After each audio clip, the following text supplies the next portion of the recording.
Good morning mga kawaiti. Demo ko lang kung paano ko ini-start ang motor ko after 2 days na hindi ko ginamit.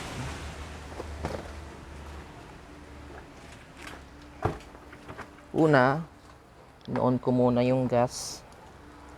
Pangalawa, inoon ko ang susi. Pangatlo, syempre naka-neutral yan. Pang-apat, ibababa ang kickstart.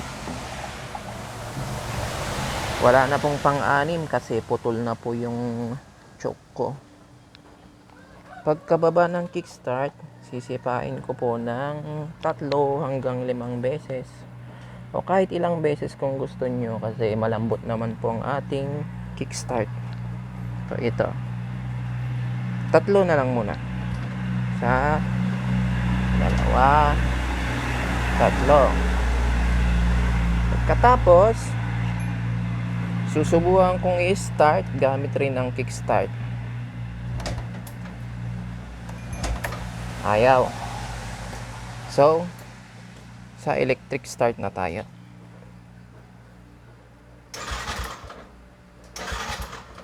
Ayaw. Ayaw pa rin. Ang ginagawa ko, kick, start, plus electric start.